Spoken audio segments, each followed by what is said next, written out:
weeks on October 8th, and there will be a public hearing on the ordinances to comply with state law. You'll have an interesting permitted use B application from a felon, a UNH student named Tanner Frost, that pertains to a project that he's doing about tapping of maple trees and their endurance. And we'll probably have a public hearing for this Emerson Road item. And then on the following meeting, October 22nd, as Paul mentioned, we have Riverwoods. And that's it. Any questions for Mr. Barrett? All right. Reports from board members who serve on other committees. Is there a town council report? Yes, I believe. Yes, so town council met on the 15th, and there was an added agenda item that was not on the initial, so it was placed under other business. M. Friedrichs had requested that we discuss the story limits on Main Street and more about should we really be bringing it back to the planning board. In the end, there was, at the end, so that at the very end of the evening, that agenda item was discussed, and we decided to, Michael Barrett would be reviewing the feedback from the public on the four-story. The biggest part was also public hearings had come up at the beginning of that meeting, also having some change in the feelings of 3.5 and discussion of design versus the four-story, having the setback on the fourth. So I think there's definitely public comments coming in at the beginning because it was a closed public hearing, but they could talk during the public comments portion. So I think we just were waiting to see what comes out. Michael's review of those ideas. I'm trying to think here. I'm just looking if there's. We had committee appointments. I think that actually was in what was supposed to be a rather short meeting. And what applies to the planning board. And what applies, yeah. Most of the rest of it didn't. Okay. That's, Thank you. yeah. Other committees? All right, then we'll move on to public comments.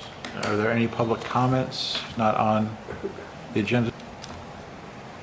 Do we have anyone in Zoom? Yes, but no hands up. No hands up, okay. Actually, wait, somebody has unmuted. Hey, it's Ann Christensen on Zoom from Arizona. Sunny 106. Okay. The temperature here. Oh, That's nice. It's and 106? yeah, that's okay. The and that's actually going to be our next item. All right, then moving on, 25 Emerson conditional use, conveyance of 30-foot strip of land from front lot to rear lot to allow for access to rear lot. Conditional use for driveway to be located in the center, map 103, lot 10 and 11, both owned by Christensen Revocable Trust, Caravan Christensen trustee, Patrick Sharkett survey, and Brendan Waldman is the wetland scientist of Gove Environmental. This is in a Residence A district. Hello. My name is Meredith Raska, and I am presenting for the family for the 25 Emerson Road lot line adjustment and conditional use permit. I would like to just do a brief introduction. My aunt, Ann Christensen, is on Zoom out from Arizona, where it is the balmy 106. And we have Pat Sharkey, who is from SAM, formerly DCAT Survey, who did the survey work for us, for the lot line adjustment. I would like to just give a brief synopsis of our time in Durham. So my grandparents, James and Margaret Christensen, moved out here in 1963 when my grandfather worked for the USDA. Since then, in about 1971-ish, they purchased lot 11, which is currently 25 Emerson Road. In 1973, they purchased lot 10. Since 1973, there has been a home on Lot 11 at, again, 25 Emerson Road. So the family has been in Durham for the better part of 62 years, 52 at this particular location. My grandparent served as town treasurer at some point. My grandmother, Margaret Christensen, not sure how familiar you guys are with her, but she was very active in the St. Thomas More Parish. And you'd always see her at Young's. And anyway, my family's been around here for some time. I have lots of wonderful memories being on that property and being downtown, just experiencing it all. With that being said, it is a little sad for me to be having this conversation right now because family is coming to an end. But with that also being said, we've taken a lot of time and thought in review today with this lot line adjustment and the conditional use permit, which will be discussed, I believe, at the Conservation Committee on the 29th. So to present that. So with our lot line adjustment, we are looking to take approximately 0.17 acres from lot 11, which is abuts Emerson Road. And we are looking to make a flagpole lot for lot 10. Lot 10 is behind lot 11 and is currently landlocked. So lot 10 abuts US Route 4. And obviously the back of lot 11. So we are looking to, on the left side of lot 11, take about 30 feet out so we can put a driveway in that would go back into lot 10 and make it a build or potentially buildable lot if someone so chose. Okay.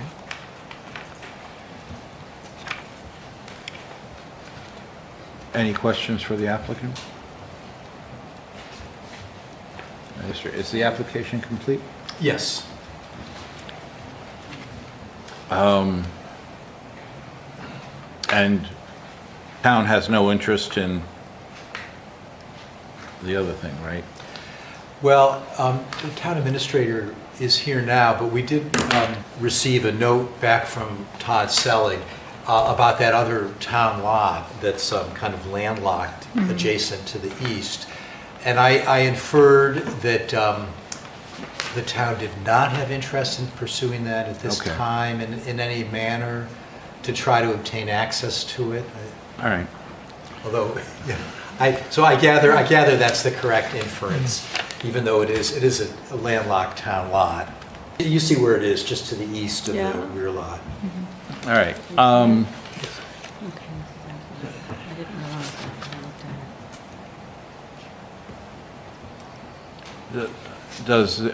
Do we have any questions for the applicant?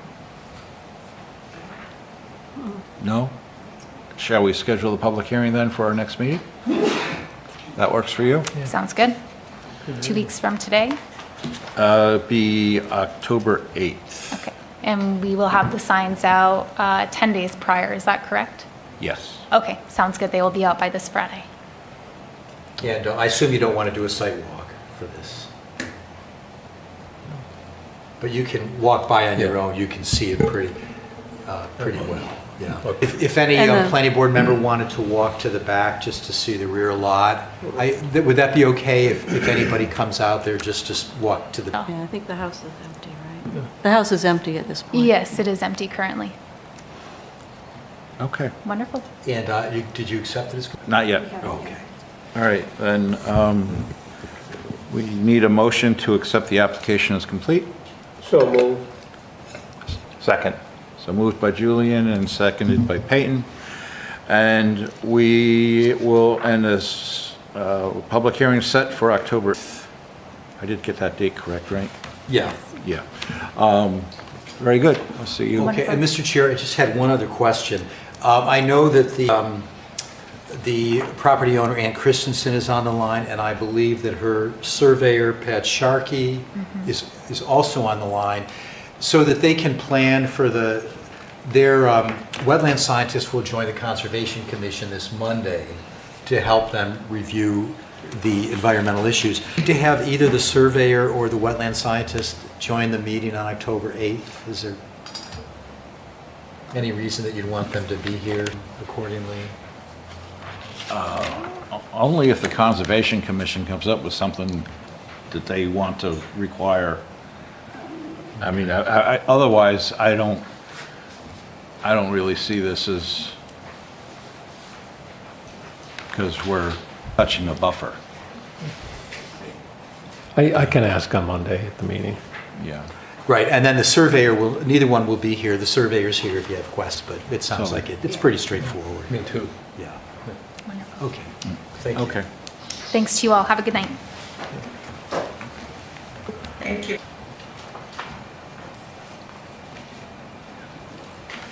Oh,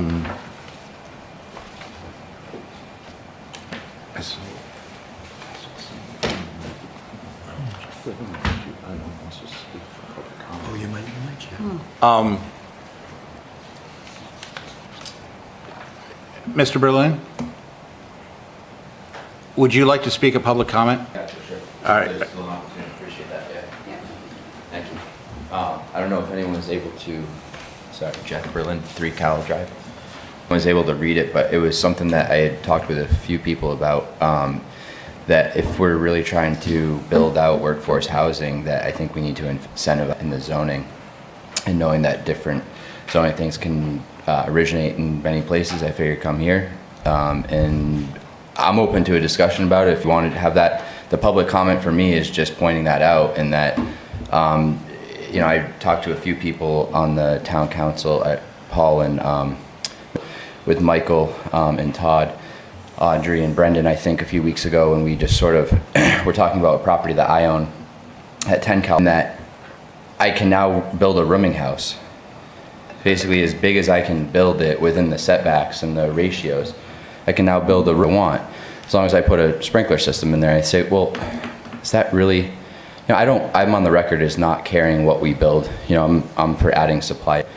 You guys really want to build workforce housing. That's not rooming housing, so you need to incentivize that by allowing more units. Studios, 1 and 2 bedrooms. If I can put 6 beds in this house, you should at least be allowing somebody to put 16 units of studios. That's what we'd probably want to see there. And I think that the limiting, I know that there's different thoughts on the parking, but I don't want to build anything without parking. So I'd be limiting myself that I build there just on how much parking I can get within the whole design of the whole thing. I don't like to rent bedrooms without parking. So on that I think that it should be a no-brainer to me. I'd be curious to hear the discussion about it, but allowing the density increase of units per whatever is essential to getting to the goal that you guys seek. That's pretty much it. Thank you. Thanks. All right. Go ahead and continue on with the remaining part of the agenda. 9, public hearing lot line adjustment, Baghdad Road. Lot line adjustment with 4,658 square feet being conveyed from 50 Baghdad Road, map 104, lot 67, owned by Wayne Shirley, to 48 Baghdad Road, map 104, lot 68, owned by Marcus Everingram. Paul Darberstein, surveyor, Residence A District.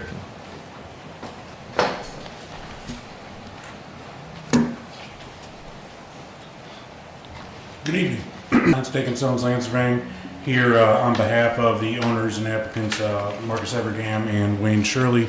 Mr. Evergam is here with me this evening if there are any questions that you have for them that I can address.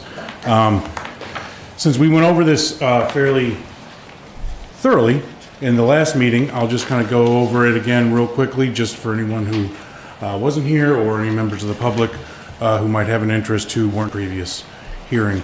So essentially, Mr. Everingham and Mr. Shirley own 2 lots side by side on Baghdad Road. This is located just past, I'm going to call it just past, I guess it depends on which way you're driving, but just past the high school after you go over the bypass.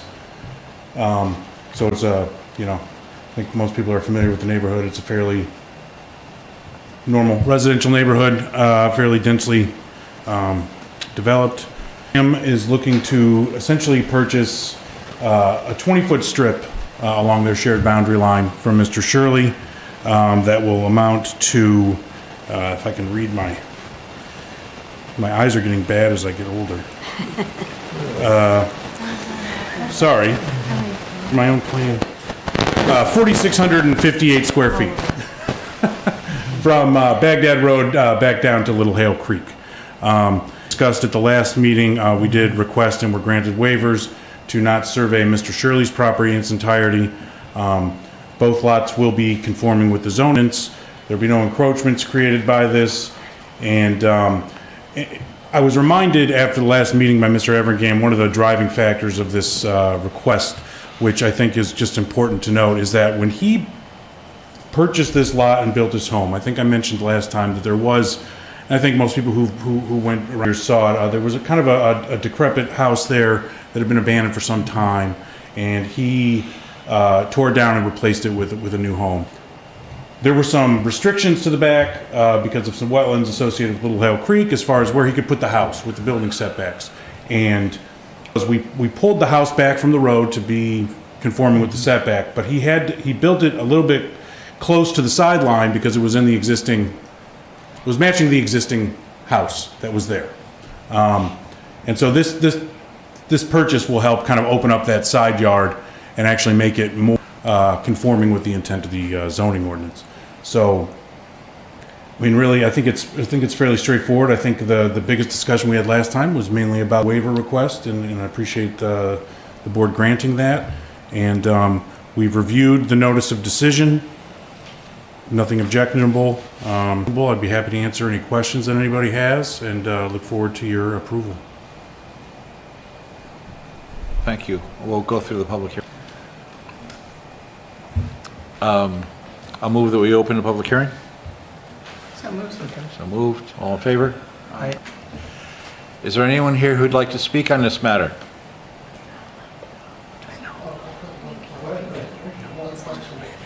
Introduce yourself. I'm William Atabanajo. I'm Wayne Shirley's stepson. And this is not exactly on this matter, but we had solar panels installed on the roof just a little while ago. And I was wondering if any of you all know about how we might be able to take advantage of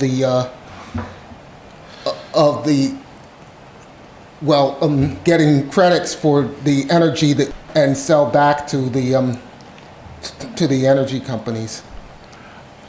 I don't, your contract was set up, so you need to go back to talk to, I think, whoever did your installations. I could talk to you after the meeting. But, or. Oh, that'd be, Yeah, and just tell you my experience. I just did that.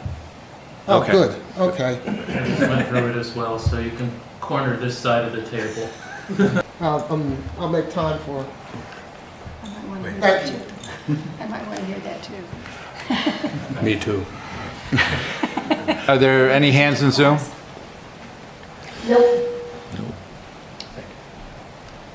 All right. Do we have any questions for the applicant? No, no, no. Do we feel like we're ready to take action? Yeah. Shall we close the public hearing then? I'll move that we close the public hearing. Second. Second. All in favor? Aye. So the applicant already said that they are satisfied with the notice of decision.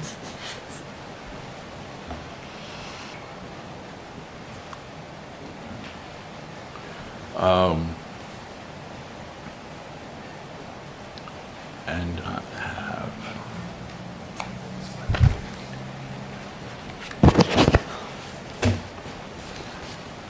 Southeast boundary. Don't need you. Then, any discussion? Thoughts? It's very straightforward. Very straightforward. Then I'll take a motion.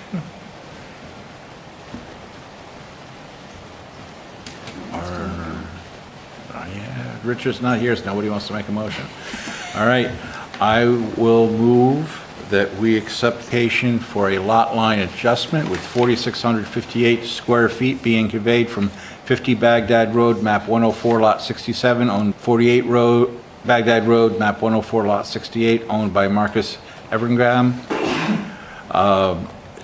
This is in the Residence A district per the notice of decision dated September 24th, 2025. Last chance for discussion, comments? All in favor? Aye. Opposed? I think I saw 7 ayes, so that's it. We're complete. Thank you very much. Easy peasy. All right. Give him a chance to...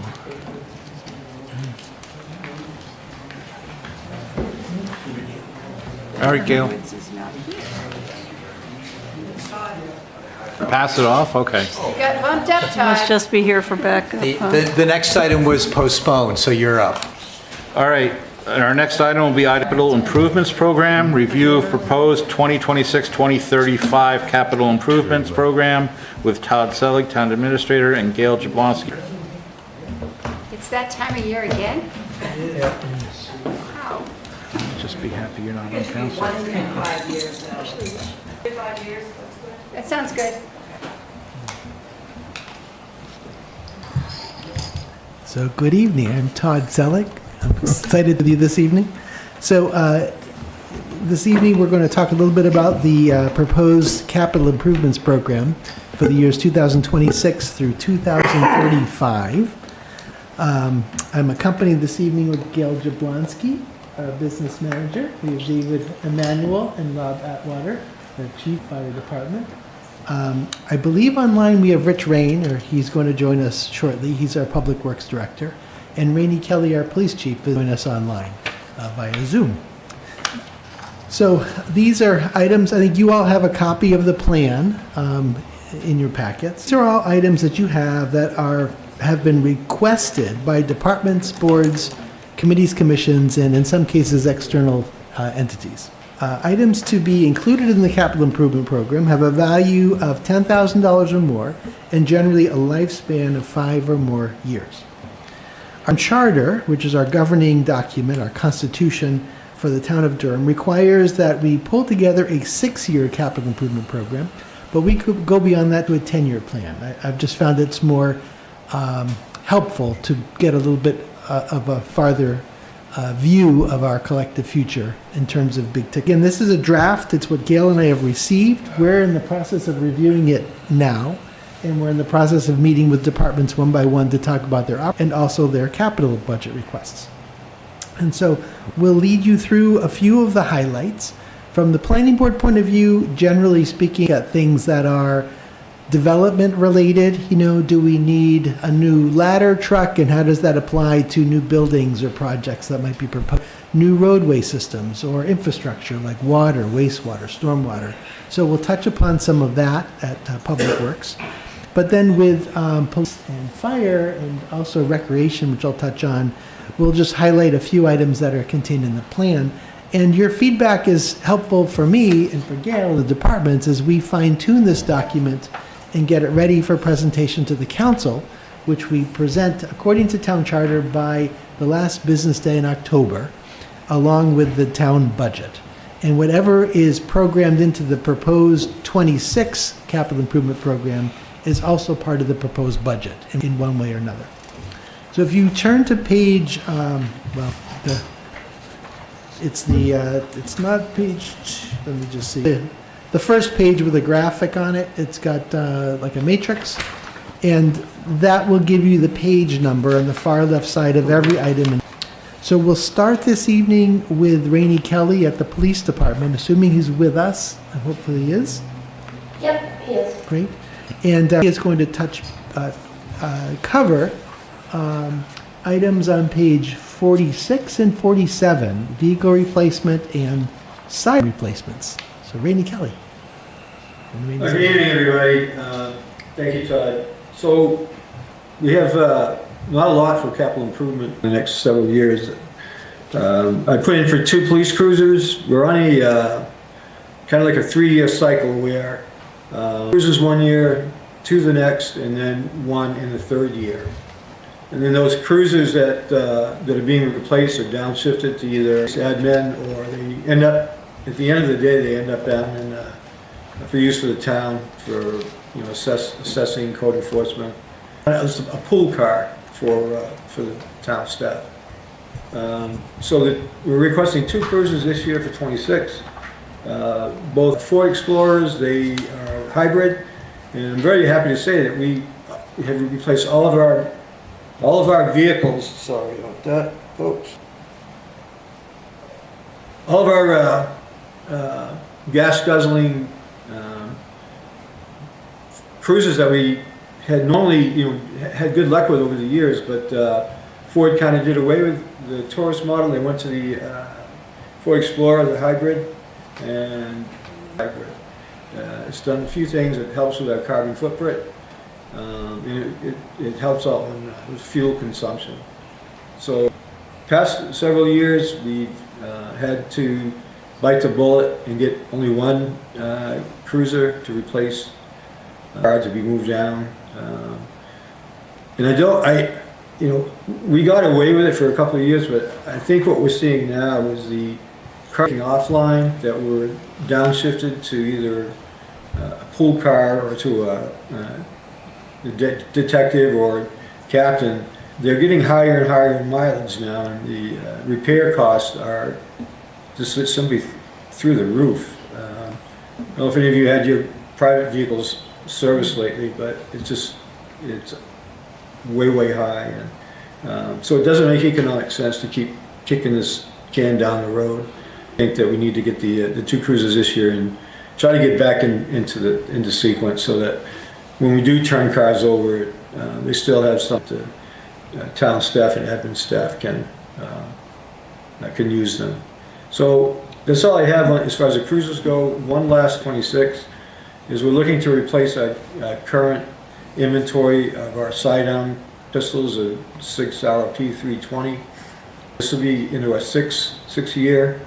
The manufacturer recommends a complete teardown and overhaul at the end of the 5th year, which is expensive and takes the staff, our firearms instructors, an inordinate amount of time to tear apart the 26 pistols we have.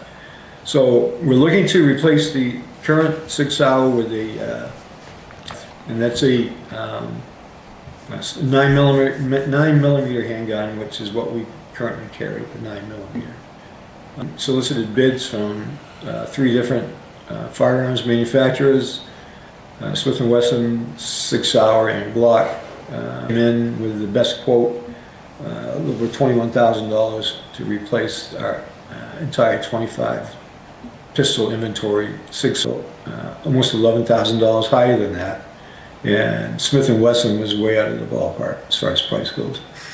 We have, all of our fighters have done a tremendous amount of research on these, the Glock pistols. They went out, they had a range day where they got several different versions that comes in a large, medium, and small frame. So they went out with several members of the department to shoot a proposed Glock. And then the deputy chief and I went to the range a couple of times, actually, over the past couple of weeks to shoot the Glock. And they're seeing no difference in the handling or the other issues with SIG. Our recommendation is to move forward with the Glock, replace our current inventory. That should take us out at least another 5 or 6 years before we have to start replacing firearms again. And that is all I have for police CIP. I am confused by the note accessories on this page. The note for on page 47? On 47, yeah. 8,000. It says the accessories include lighting, radio, striping, miscellaneous equipment. For the sidearms? That's probably, that's for the vehicles. Okay. Yeah. We have to put the lights and radios in them and put the decals on. And so that's what that cost for doing that, for bringing the old car on, the new one in. We try to reuse as much equipment as we can from the line, and we've had pretty good luck with that. So I would understand that. That line could have been a lot higher. I understand that, Chief. It was on the page for the cars, but it's on the page for the sidearms. Yeah. It just got corrected when it was done. Yeah. Okay. So we will update that. that's Yeah, you helpful. don't Yeah, need, you don't my need copy doesn't music have that. for the, music or pinstriping for the guns. And it works in the movies. I don't know, I think Yes. For the trade-in value, I assume that's for the vehicles, not for the Guns. guns? Or are you trading in the sidearms as well? We are, which, Glock is gonna buy our current inventory of 6L pistols. Yeah, I'd look at the numbers you have, that page Yeah. 47, because there's 18,000 for the purchase of the new, another 8,000 for accessories, you're getting 5,000 back for trade-in, and a net purchase price of 21. So there's something wrong there. I think we all understand what happened, but it should be fixed. Yeah. Will do, thank you. That's great. Yes? I had a question on the vehicles, Chief. You're buying, requesting 2 new vehicles, but you're painting 4 vehicles, but I don't quite understand that. So the two cruisers that will be downshifted, and will be used by detectives or admin, they have to be painted back to a solid run. Okay. The detectives, yeah, that's for the extra paint. That's what it originally for. And why do you have to transfer equipment? They don't come from the factory equipped. We have to buy the radios, the sirens, the lights, everything. I understand 2 new ones, but the 2 ones that you already have, don't they already have equipment? They do, yes. What?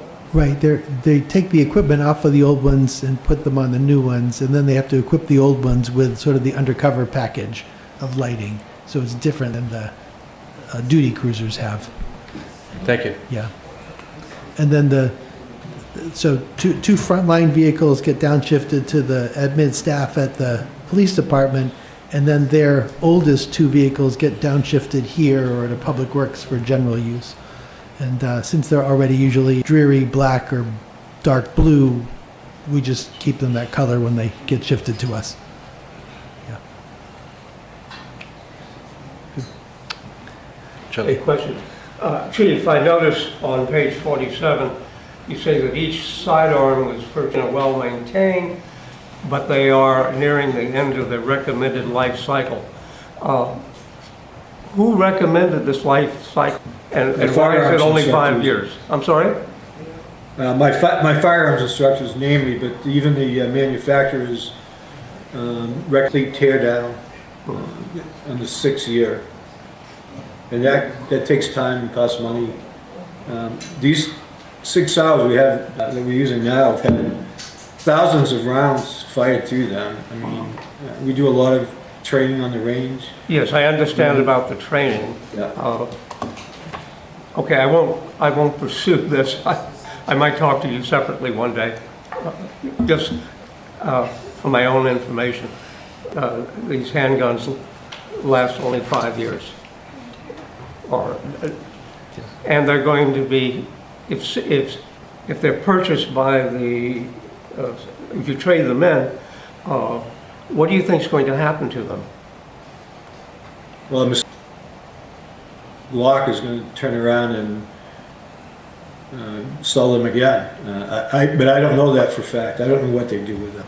Okay. I'm just wondering where they might end up one day. Okay, thank you. Yeah.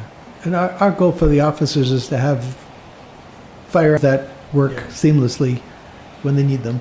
So we're trying to ensure they do. And there have been concerns nationally about the Sig Sauer P320 firearm, and that's another issue that the department is considering. And I think the instructors feel I'd make a change. Todd, outside of training on the range, how frequently have these sidearms been put into use, fired?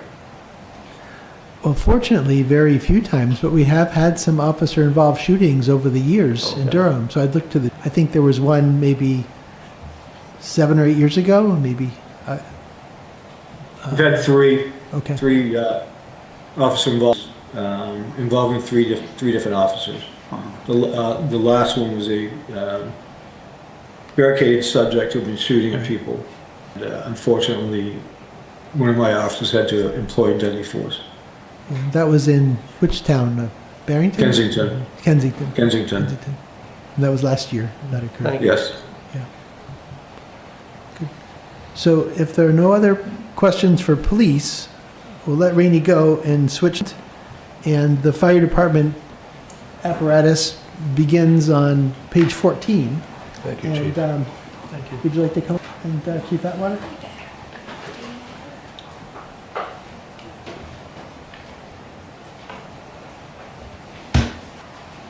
And they're not going to touch upon every single item in this list unless you want to talk about them, but I thought it would make sense for them to touch upon the Venice, which we've had a lot of activity on, the fire station facility improvements, and then on page 27, the new fire station.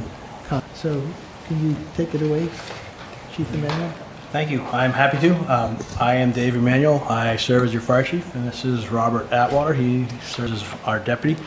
And the self-contained breathing apparatus, the highlight reel, is we purchased them in 2011, the bulk of them in 2011 over time, so we have inventory for repairs and training. Overall, we need 40 units to take care of the fire department. This is the air pack that is in every riding position for all of our fire apparatus.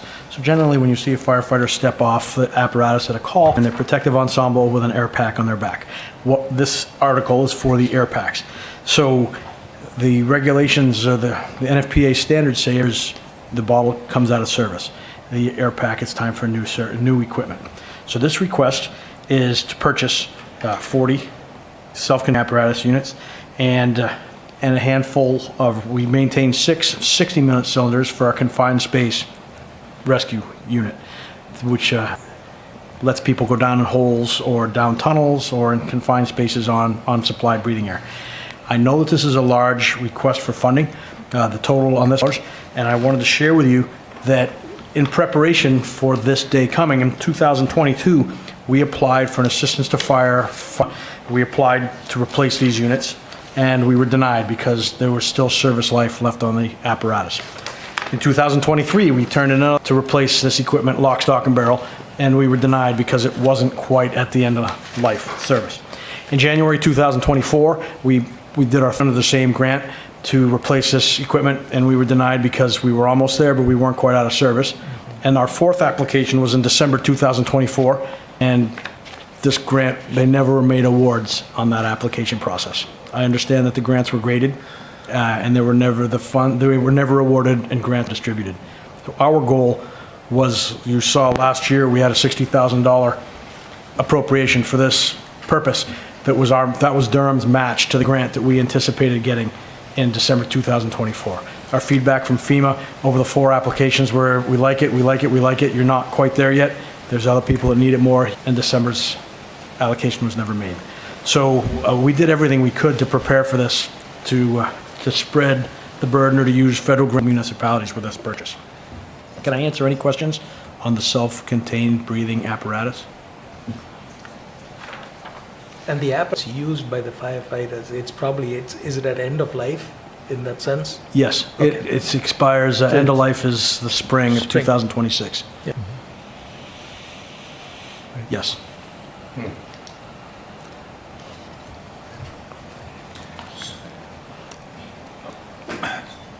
How frequently do these rescues occur? It seems like is it something where the equipment must be in Durham, or do municipalities, is this a problem other municipalities face because of the change in the federal approach? I mean, I'm kind of wondering whether this is just Durham, or have you heard from other fire departments that they have similar issues? They never made the awards. However many $1 billion were in this fund, none of it was distributed. So it's not a Durham issue, no. Thank you for asking. And this is a small grant request compared to what other municipalities. The new reality or whatever. Yes. And in terms of how often the air packs are used, so that they might be used at any call. Well, I think we used them 4 or 5 times today would be my guess. Yeah. Anytime there's smoke or a worry that You there's use them 4 or 5 times a what? They wore them to all of our fire alarm calls, they were. We had an odor investigation on campus, so. Yeah, car fire, Time we would enter an atmosphere that we would consider to be what's called IDLH, immediately dangerous to life and health. We have to protect our employees. They have to wear these. So this is the apparatus. My ignorance, I just No, it's didn't know. okay. This is the apparatus they wear on the back that is a contained amount of air that they can then breathe through a mask. It's like a scuba, but for if there was smoke in here, we would expect them to walk in wearing a mask, breathing air that they bring with them. So a few times a day, we use these. Not every unit, but the 5 people or 6 people that are on duty, every day. Got it. And then just one more question. The 40 units that you're requesting, is that for 40 people or is it for 20 and then they need to recycle for some replenishment and it's sort of you're purchasing more than you would need, but for overflow, if you will? It's a great question, Peyton. We set up our apparatus so everyone that's on that apparatus has an air pack. So because we have 2 engines, a tanker, a ladder, a light rescue, a heavy rescue, and we never know what truck we're going to take. We're trying to get out of the fire station within a minute. You can't put all your stuff on, get an air pack out of one truck and run it over to another one. So every riding seat has an air unit in it. You kit out an entire vehicle with everything that you would need so that when you need it, you're going and it's like ready to go. That's Okay. correct. That makes sense. Thanks. Could you touch on the fire station improvements? Yes, thank you, Todd. And the fire station improvements has been an ongoing project for the last phase we did. We were able to fund with the university, and that stage sprinkled the fire station, and we picked up around 2,000 space, reconfigured offices, reconfigured training, reconfigured a decontamination area, as well as a physical fitness area for our personnel. This phase, what we're asking for is a realignment of the second floor to, when the fire station was moved to the end of the building, it was moved in the late 80s as a temporary measure for a 4-person shift. And since then we have grown, and we're at a position where this project will and relocate the kitchen to a larger room, as well as provide a couple more independent bunk facilities, room that most of the crew sleeps in, with modesty curtains, a general men's locker room, bathroom around the corner for someone else, and everyone's close and touching all the time, to the point where we don't have a place where our full staff can actually gather to. If we both want to eat lunch with the shift, one of us has to pull something up or make it work funny. We're at a point where if we're going to be an inclusive fire department and retain quality people, we have to have a facility that employs the best design measures that we can in our existing building. So we're working on the day room, the kitchen, moving the training room and offices to another area of the sponsored research space. We're expanding again to facilities that people can be productive in. And this is a minimum proposal because we're still looking at the master plan and we're still communicating with you when the next fire station might be. So it's a town and university investment in a university building. And it makes the living quarters better, but it still doesn't make the apparatus bays fit modern fire trucks or, help our response times. It's just living conditions. So when we hire somebody, we can keep them. And I should note as well that based upon the town of Durham and the University of agreement for funding of fire services in the community, the fire department supports 50% of the cost of the fire department's operational budget and also 50% of any capital items. So all of these items would be shared 50-50 between Durham and UNH. But this is the total, so. Correct.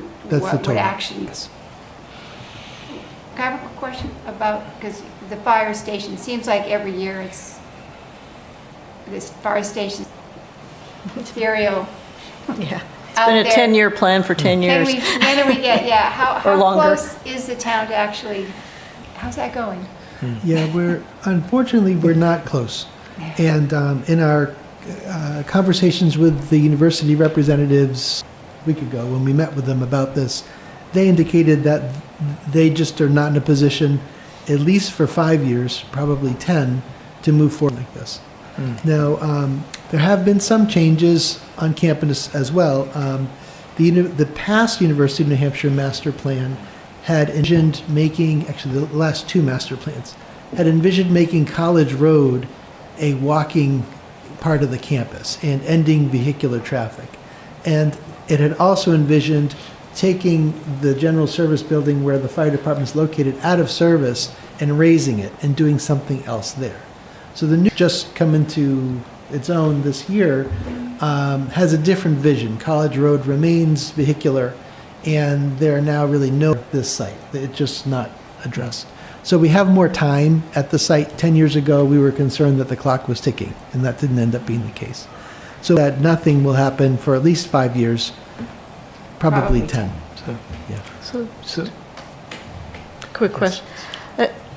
Late the discussion with UNH on the edge development, and we're probably out that far anyway on anything being built over. But if you look at a build out of the edge, it seems like you're looking at an awful lot of people, buildings, with the fire department not having the growth ability to support maybe that whole extra plan with UNH. Tried tying that in with the fact that there's going to be extra demands on the edge. And if they're talking, maybe it's 5 years for the first phase, 10 years, it seems like the expansion to be capable of covering that pretty large complex would have to be considered as part of that plan. Has there been any discussion on what that would do in terms of impact to the Durham Fire Department? So I think parts of that. One is that to the extent the edge takes hold and moves forward and creates new taxable value, that gives Durham the opportunity to time a new fire department with the build-out so that that new revenue can help support the additional cost and not have to spread it over simply the current tax base. I think the challenge the fire team is going to have answering the question is there's not a concrete plan, so they really don't know what will be there. My guess is it will likely be a combination of research office type building of some type, and I believe those are all types of buildings that the department can respond to now, additional people, but we don't know for sure. Yeah. Because there was a concept that was presented that showed the roads and the building, the estimate of what they would be seeing in there. Right. Yes. So I think it's a similar question. So I'll start by saying that, just from a personal point of view, I have a lot of gratitude for all the service that the fire department and the people provide. And I think at a minimum, they need the basic amenities, and they're not even amenities, they're basic necessities that you outlined. And I had a similar question. I think Sally may have asked it, but I'm sorry if I'm repeating myself. But when I looked at that $5,000, I was trying to put it in context to the $20 million here that's on 2029, the new fire department. Because, there's a big part of me that says that all these amenities are basic requirement. And then there's a part of me that was saying that this will take a year or two. And by the time it's all constructed, then, we'll be looking at a new fire department. And therefore, is this going to be money well spent? Right. But I think you, and correct me if I'm wrong, is that 2029 estimate is probably very on shaky ground. Yes. When Gail and I met with the fire department and the university to talk about this item in the fire budget a week ago, I'm losing track of the timetable. We've been doing a lot of budget meetings. This was precisely the conversation we had. And we want to make sure we're not spending some money short-term on facility improvements only to tear it down 2 years later. That doesn't make any sense at all. Yeah. But our sense was the reality was the department, the new station is much farther out. And people have been asking questions that I had with the fire department is that the current the past UNH master plan had envisioned Waterworks Road next to the flow physics facility and the UNH police station for a combined fire, UNH police, McGregor EMS station. And that was what the $20 million represented. But that was a planning number probably 10 years ago. 10 years ago. 10 years ago. So the number is out of date. And we've also learned through a lot of the study we did that we initially thought there'd be a lot of economy of scale by combining a fire and police operation. But what we found was really there aren't so many economies of scale. So it resulted in just a bigger building for everybody. And I think right now the thinking is that it would likely be a fire-only building and not including UNH police. And as part of the most recent UNH master plan, they have come around at the university B lot as a potential future site for the library, which 40 years ago, fire station, which for preferred site and has always been our preferred site. But because the university had guaranteed spaces in B lot to faculty and staff, it was just never available. But from a response point of view, that's the perfect location with a lot of egress and ingress and a central location to get to all of Durham. So we're excited about that potential. And, hypothetically, if Babcock Hall, for example, was to come offline, Babcock is a graduate housing right now. We've wondered whether that could be retrofitted to become in part a fire station where there'd be housing above, where perhaps we could start a program with the university student fire service and they could live there and participate as call firefighters and get experience, and at the same time would help supplement our forces small. So we think there's a lot of opportunity, but nothing's happening fast. Yeah, and I guess the biggest point that we've talked about is potential vision in mind, because if UNH asks for a partner on an adaptive reuse of a building with modifications, I ask that the town be nimble enough to move it up or capture the lightning in the bottle, because we've been trying for a long time. But we understand if the stars are not aligned, it is what it is. Right. And the university representatives also noted that they're envisioning enrollment to likely continue to decline over the next 5 years, potentially as many as 1,000 additional students. And they're looking not to simply hold the line on costs, but to reduce costs, and they're envisioning potentially mothballing some buildings if they're not needed. So there's a lot going on campus that's different. Again, I've heard some rumblings as well, and from people who are more aware than I am, but is the campus around cutting just operating costs or also reducing the capital budget outlay? I don't know. They talked about that with us. Okay. Our conversations were really strictly around fire and water and wastewater and stormwater and roads. Yeah. Okay, are there other general fire questions? There's a lot more in this plan, but I didn't think you might want to touch on. On fire. What I heard that Madbury was potentially share services. Do you want to? Yes, we have been communicating with the town of Madbury for the past year. There's at least, we had made a proposal a year ago to supplement or offer fire protection services. We made a proposal to increase our staffing to make sure that we were first response, not to take over the Madbury Fire Department, but to work with the Madbury Fire Department and make sure there until we could turn it over to Madbury. And since then, the town of Barrington put together a proposal for Barrington, Lee, and Madbury to do a fire protection district. I understand that there's working groups out having conversations about that as well. But since that was established, the Madbury Board of Selectmen has also penned a letter to the town of Durham saying, please don't walk away from the table. We'd like to keep our options open. Okay. Yeah, and if in fact there was a relationship Durham and Madbury, Madbury does have a public safety building, and we would want to talk about how that building might, in terms of our long-term fire department needs for the size of a department, a new station. So, because they have a few bays actually we could utilize for a joint response. Anything we can do to decentralize assets and resources or spread them across multiple communities, decrease our required footprint here on campus. Excuse me. Otherwise, when you're talking about that possibility, does that mean you might be able to stay in your present fire station on campus, but have a larger truck, special equipment on another site? I think that that's potential. Okay, thank you. We do not have enough space to store all of our equipment, so Yeah. some of it is outside. That's what I'm getting at. Yeah, as well as buying custom apparatus. We still have to open the door to take the shop vac outside I know. the vacuum the other side of the truck. So it's just the size of our building.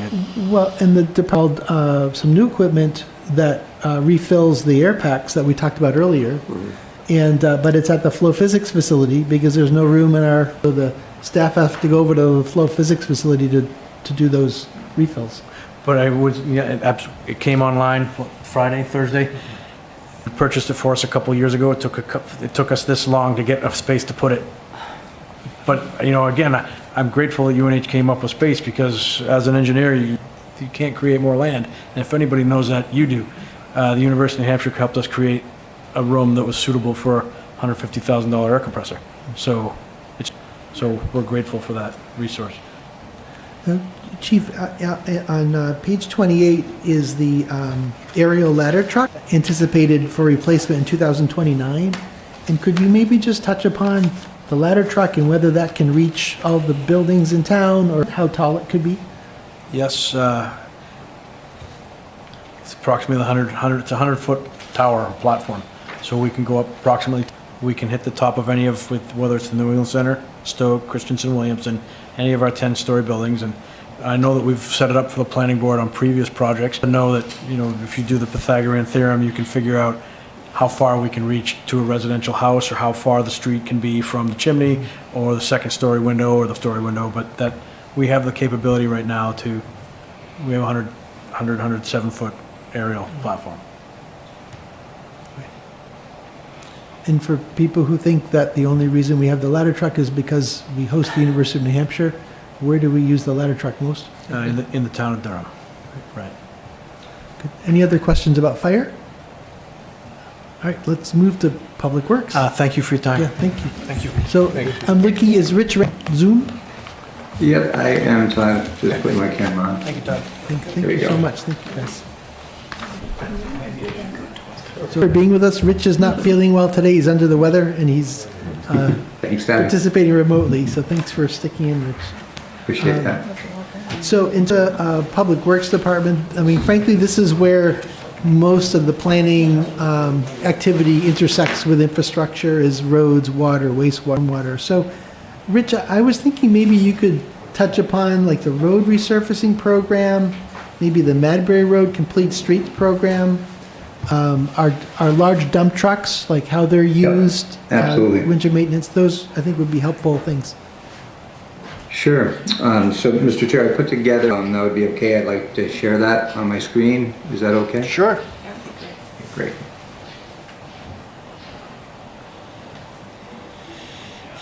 And as Rich is setting this up, like years ago, we used to go through when I'd come in every single line and project, and like we were here really late and his eyes glazed over. So that's why I'm kind of targeting stuff. So if you want to get into more detail, like we'll go for it. But I'm just trying to be efficient with everyone's time. Does everybody see my screen right now? Yes. Yes. They do. Okay, great. All right. So this is the Public Works leadership team on their screen, and so really like to thank them for all the hard work that they've done putting together both the operations budget and the capital project. But really, everybody's been involved in that. So want to just acknowledge their hard work. The first thing I have here is our water main and drainage program, as Todd had just mentioned. Roadway or sidewalk improvement, we evaluate the entire roadway. We don't want to have a premature road cut in road that's going to impact the longevity of that road. So, so in order to do that, we do a full analysis. We use GIS tool inventories that have been done to allow us to go ahead and make those assessments, but then include them in our overall plan. So in FY26. We are requesting a drainage infrastructure program funding at $85,000, and then our water main replacement at $75,000. You can see the detail in this bullet below where we show what we have for drainage assets as well as water main valves, hydrants, and appurtenances. So all of this infrastructure needs to be maintained, and many of these things do deteriorate over. When we look at this roadway project, we either utilize the $85,000 for a drainage rehab, or we accumulate that over a period of several years, and we then take on a larger project and invest in the drainage, the water main replacement. The water main replacement, we have, as I state here, 29 miles of water main. Water main has, depending on the type of material, be it cast or ductile iron, it has a certain lifespan. And in order for that to be replaced, we need to accumulate a certain amount of funding and incorporate that into our program. Any questions on that? Okay, thank you. The next slide that is shown here is the replacement of both our loader and our six-wheel dump truck. We have six-wheel dump trucks plus one spare, and we have two loaders with a backup loader and doesn't get used very often. It's about 30 years old. It's the old John Deere. But this 2004 loader, a replacement in 26.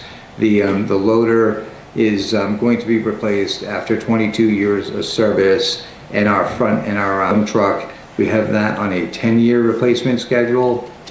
And that 10-year replacement schedule, actually, we pushed that out depending on the condition of the piece of equipment. In this case, we'll be replacing this piece of equipment, and actually it'll go online 12 years after from the 2015 date of the truck that's being replaced. Questions on that? Rich, I just want to say, I remember when we bought that rubber-tired excavator when I talked to Gail. I can't believe it's 20 years old. It's in the plan for replacement. I believe it's on 2020 correctly. Just a question. Is that primarily used in the winter for like salt movement? That's a great question, Peyton. I think that's Peyton.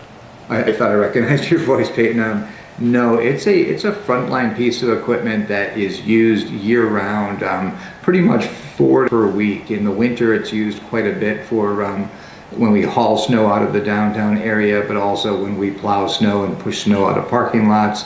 We used for loading material into trucks. Both loaders are. This truck or this piece of equipment is used on a lot of jobs we do out in the street when we have large piles of aggregate that we're either hauling to the site or moving from one site to another. We use it for brush loading. We use it for a lot of different purposes. So certainly a frontline piece of equipment that's used continuously throughout the year. Great, thanks. So this next slide is our road program. So the road and sidewalk program continues to be of our planning as well as our construction each year. We're very fortunate to have invested in this over many to allow for a continual maintenance of our roadway. We use a software. It's called Street Logix. They've changed the name recently, Logix, and it allows us to have a sense of what the condition of the roadway is from what they call a PCI, or Pavement Condition Index. 4 years ago, we surveyed every roadway and came up with a condition index. We also did the same for sidewalks and curb ramps, and we were then able to generate a condition, and from that condition, it generated what was called a benefit value index, and that BVI had many things that took in average daily traffic, longevity of repair, cost of repair, all these pieces of information that then allowed us to prioritize what we should invest in to maintain our pavement condition index. We also use engineering judgment as well as making sure, mentioned earlier on the first slide, we coordinate all the different road and sidewalk improvements with our utility replacements. So we may see a road, for example, that is in need of a reclamation 1 year, but we need to accumulate enough funding to allow for a water maintenance or some drainage work that needs to take place. So we may have to push that out a year or two until that funding is available. and then we'll take on the entire project, which the underground utilities, as well as the roadway. The candidate roads for 2026, you can see here on the right.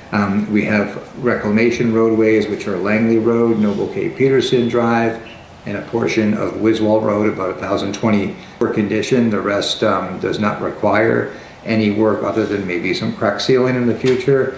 But and then we have some shim and over Laurel Lane, Morgan Way, Williams Way, and Terrell Place.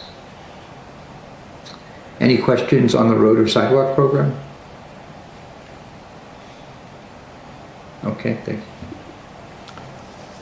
And then the Madbury Road Complete Streets project. Continue to make very good progress on this major infrastructure project. It's implementing a complete streets design approach. It involves the reconstruction of all our underground utilities that were municipally owned. That includes the stormwater, water, sewer, and then we also have been working with some of the private utilities, including Unitil, to replace significant runs of gas line that were either deteriorated or needed to be relocated. We're constructing currently the third of 4 phases. That third phase is between Garrison Ave and Edgewood Road, on schedule and on budget. And we hope to have most of that work done by the fall. We will in the spring and do the plantings of the trees, and then we will also, and some of the other vegetation, and then we will also be up that road with the final course of pavement in the spring. We like to let with all the utility and trench work that we do, we like to have that go through a freeze-thaw cycle. If we see any settlement in the spring, we're able to shim that, and then we're able to do a final course paving of that. Our capital request for this project is $4,742,400, and that's from Edgewood Road to US Route 4, and that will complete the project, and it'll align with the proposed DOT roundabout project at Route 4. Madbury Road is currently on schedule to begin construction in 2027, and we've been working closely with the DOT to that project and give them feedback and help them with overall design elements. We're also currently in 10-year plan. It's a draft plan for the shared use pathway from Edgewood Road up to Route 4, and that's $1 million that would offset this capital request if we receive it. There's a very high likelihood that we will receive that. It's made its recommendation from the Stratford Regional Planning Commission to the DOT.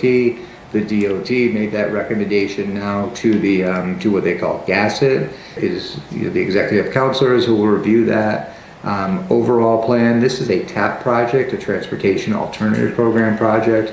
So it's I think there's separate funding for these types of projects. And DCAT will make their recommendations to the governor and the legislature once the governor reviews it. So there are opportunities for the TAP projects and the 10-year plan to be modified, added, different changes that are made to the plan. But we're encouraged that this has been this project has scored very high in the rankings when it was ranked by Stratford Regional Planning Commission as well as DOT. So we think that the $1.8 million is hopefully a very good chance of getting that funding for this portion of the project. Any questions on Madbury Road? Okay, and the last slide I have is our wastewater facilities plan. This project is similar to the fire. Share these assets with UNH, both the water plant and wastewater treatment plant. From a capital standpoint, the yards of our capital project cost, and the town pays 1/3. Each year we allocate about $425,000 for our facilities master plan, and that facilities master plan lays out many of the components that either need to be rehabilitated or replaced.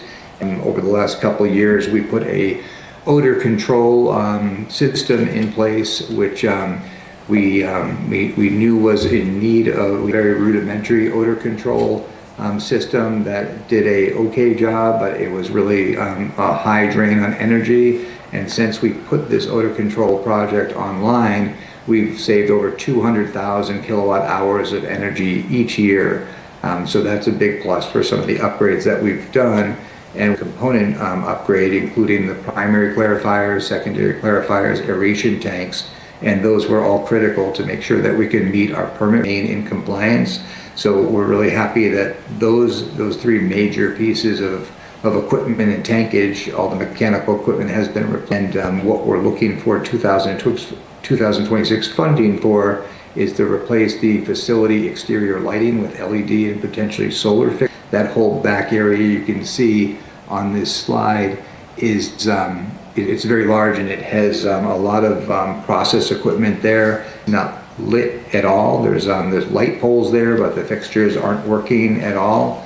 So the light is very dim that casts from the building to the tankage. And when we're doing process control in the middle of the night, or we're doing snow maintenance, it's dangerous. So we are actually making lights.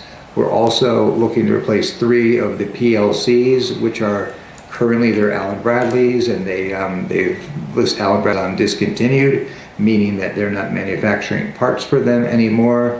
And Rich, sure, go right ahead. Sorry. Can you just PLC stands for, please? Oh, sure. It's a programmable logic controller, and those PLCs are really the brains of the entire system. We did evaluation just about 8 months ago of all of our PLCs and the SCADA system at the wastewater treatment, and worked with a consulting engineer who specializes in that, and they came up with a report and recommendations about replacement. And these were 3 of those PLCs, which are the main brains of the facility that links it to the SCADA system and SCADA data acquisition, and allows us to run the plant essentially both on-site and remotely.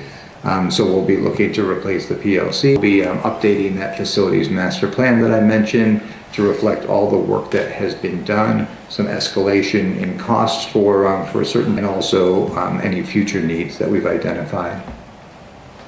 And let me see if there's one more slide. Nope, that's it. So I will stop sharing. Rich, can you touch on the cost share for water and wastewater facilities, sort of general operations versus capital?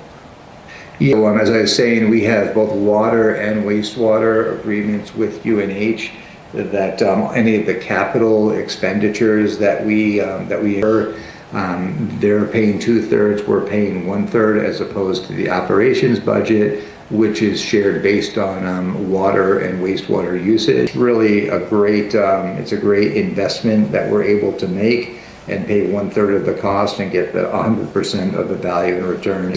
These plants, the wastewater treatment plant, the water plant, they run, in very harsh environments, and equipment. As many of the pieces of equipment are less than 20 years, especially the wetted equipment at the wastewater treatment plant. So we need to continue to replace them. Otherwise, we run into situations where it doesn't function, or we have catastrophic failures, and we can't maintain our compliance with our permit. So are there questions people have for Rich on any of these projects or other projects in Public Works? So I do have, I noticed that in the sidewalk discussion that the brick banding's going away in those areas that have it, which, is saving maintenance costs and stuff, because that tends to be the first thing to fail. At Emerson Road and College Drive, or Edgewood and College, we have those brick crosswalks. Yes. And they have the same issue where they keep subsiding slowly over time. Actually, several of the bricks kind of just disappear. Is there thoughts of making those go away at some point? Yeah, Paul, your question is so you're prescient, because we did speak about that. We just had our operating budget meeting last week with Todd and Gail, town councilors, and we noted that in our operating budget there is a contribution from UNH, about $50,000 a year for the maintenance of Main Street between Petty Brook and going up to the College Road intersection. And we wanted to look at those brick crosswalks because we have the same observations that they're failing in some locations. Some are holding up pretty good, but they certainly, that's something on the radar that we'll be looking at further discussions with UNH about prioritizing some replacement or at least rehabilitation of what's. Because those get a lot of large vehicles on them on a continuous basis. The fire trucks, the Wildcat buses are running over those 10 minutes. Right. Several buses every few minutes. So it's not like those are low stress. Right. When you think about the size vehicles, those are some of they carry some of the largest vehicles in town on a regular basis. Yeah, I think you're right, and the important part is I think they add some character. I think they really improve the streetscape to some degree, but they should be designed and constructed properly. Otherwise, they will fail, especially in this environment with freeze thaw cycles. I will say though that from a traffic calming, those things is a valid traffic calming process. So I mean, if that was the goal, then great, but. When we updated Main Street, we obtained a grant with UNH, and UNH wanted those decorative crosswalks through the core as an ornamental feature. And you're absolutely right; they've posed a challenge ever since. They just don't withstand the winters and the weight. Okay. Anything else for Rich?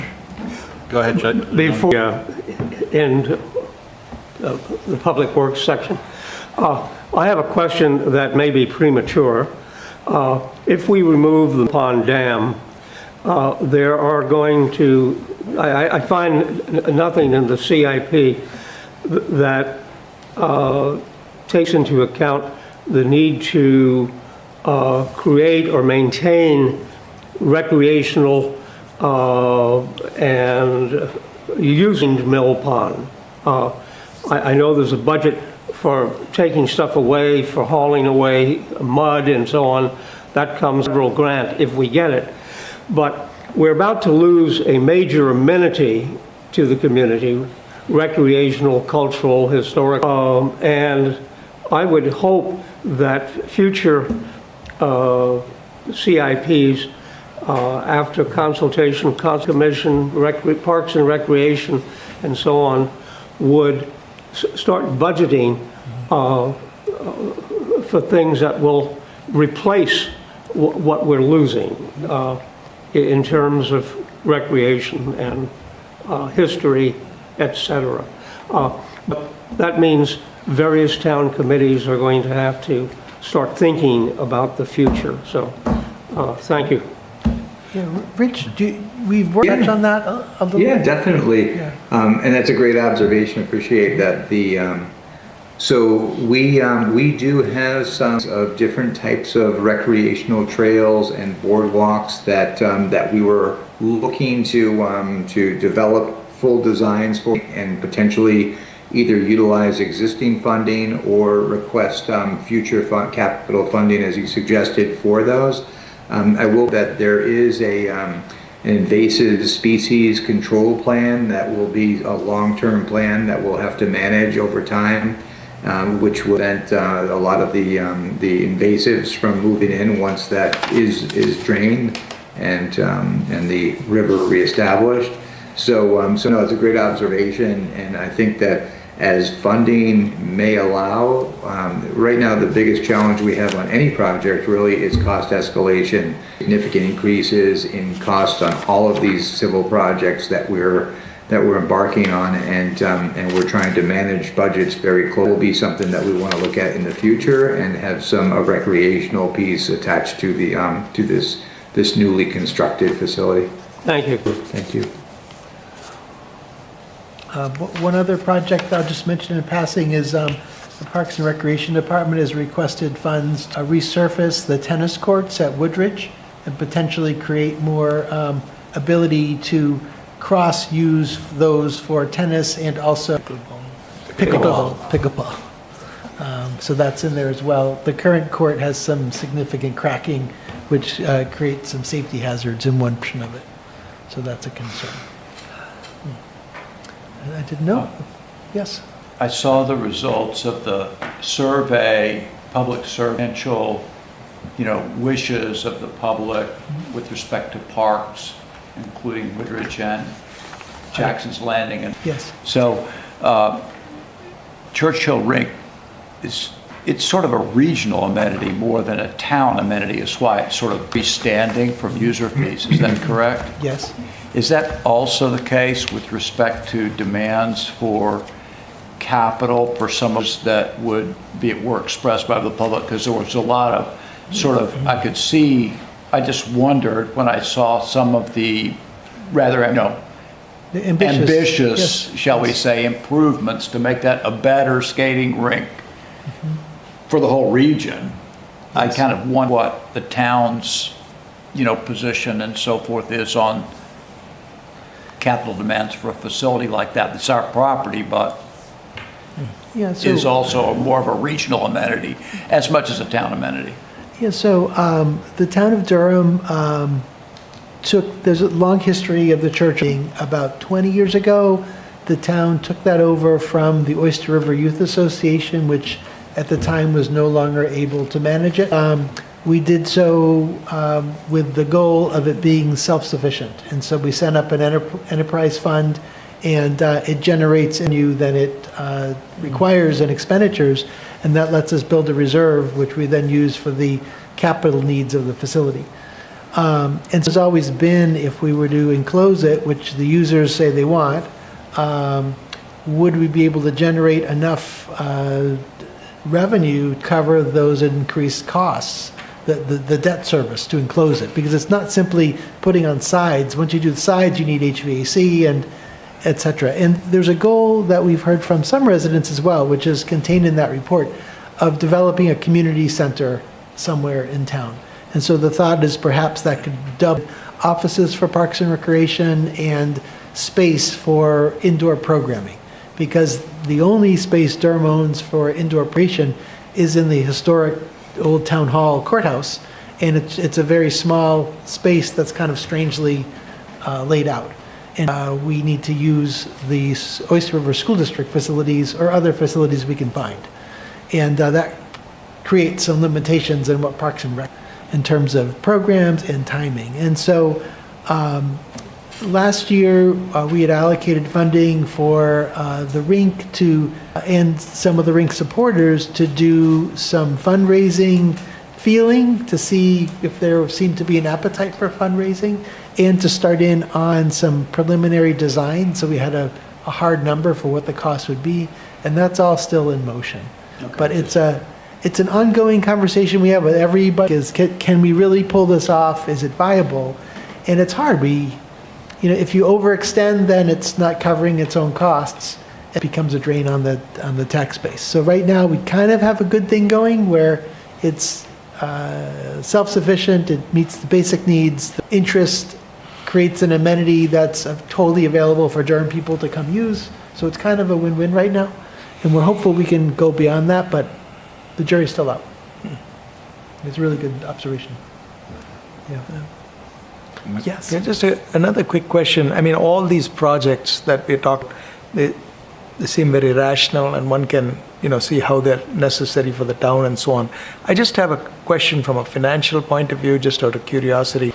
So when we think about all of these capital improvements, they're all capital projects, and I think to your point earlier, they go on they get depreciated, and if we just say 7, for example, then 1/7 of the capital, gets allocated to the operating budget from a P&L point of view. I'm just curious that when you think about adding that 1/7 or 1/6, depending on how we depreciate it, that much gets added budget.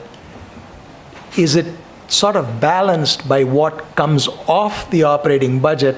Because there are assets that are now old or 7 years old, and they come off the operating budget. So there's a balance between sort of what goes on the operating budget and what comes off, and it sort of neutralizes out without adding, burden to the operating budget. Yes, that is part of what Gail Jablonski and I will look at as part of the program.